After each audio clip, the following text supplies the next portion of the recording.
money and success, but they don't realize that it's because of the vision on what you want to do, what you want to serve, and what actually happens behind. It's not just me or just you, but an entire team that makes this happen. So one of the best time, right? So good thing you talk about money, right? So you notice, I think throughout this podcast, I have not talked much about money. Yep. Okay, it's not because like I'm like freaking rich or no, I'm not, right? Okay, I still work and all that. For me, the money is just a byproduct of whatever success that we have achieved in the past, and it's just the ammunition, the fuel for further success. So in our business, we buy like a lot of hardware, Reinvesting it, return on investment on the equipment, and we just keep going on. And also, of course, the manpower, paying for quality manpower, training our existing manpower and all that. So for me, the purpose of having the money in the business is not so much just to buy a fancy car or watch, but I mean, there's nothing wrong to no have offense, or nothing wrong having like all those fancy stuff. It's a lifestyle choice. But I'm speaking for myself and not for everyone, right? Is my lifestyle choice is basically, I just don't want to have to think about like what to wear every day. I just wear like an Ebenex EBX t-shirt. Yeah, I mean, who better than you wear your own brand and you serve yourself, you sell yourself.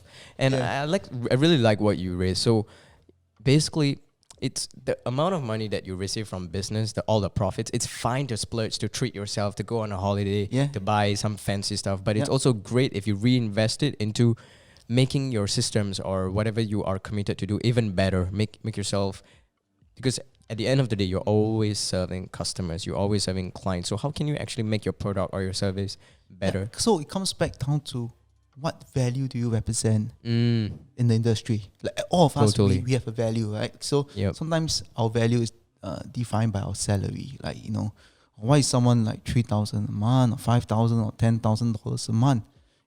So that's the value that, the company gives, to the salaried worker, like even for us also. But as on a business level, right, it is what value do I represent, or what's our positioning in the market? For EBX, I'm very clear.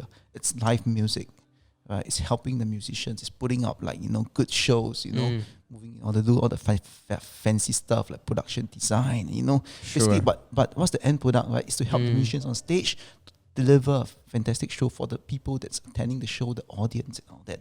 The backbone, right? Yeah. So that for me is something that I'm striving for, not more money per se, because I want it to be a fair deal, for everyone. I don't think we're the cheapest, neither are we the most expensive, but I know the value that we represent in the market, and it's also for me daily to sort of think of how I can enhance that value.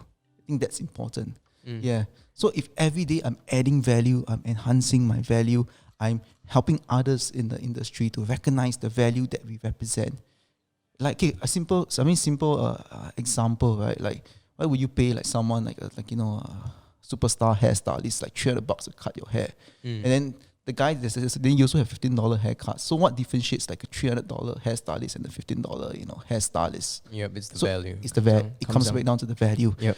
So I in fact I will find it quite insulting at this point of my life if I'm the cheapest. If my only value is you're engaging us is because we are the cheapest. It should not be that. It should never be that. I mean, for some people, fine. They want to go mass market, cheapest wins, and then it's always going to be that segment of the market. But it just means that whatever that I've built all these years, right, is the value that I'm trying to create. It's not translating into the value that's being recognized in the market. I think that's very important. Yeah, because I mean, I think what you said was apt, because the value that you're able to deliver, what you're able to demonstrate and live up to, and over the years, if you're constantly improving and growing, then definitely you ought to receive more. You don't have to charge the highest. I mean, it's up to any business owner, entrepreneur, or leader.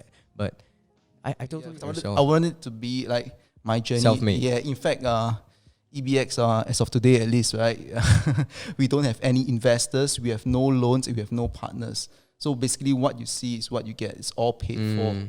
Yeah, so and I'm proud of that. I mean, this is like... it's a huge achievement. It's real, right? It's real.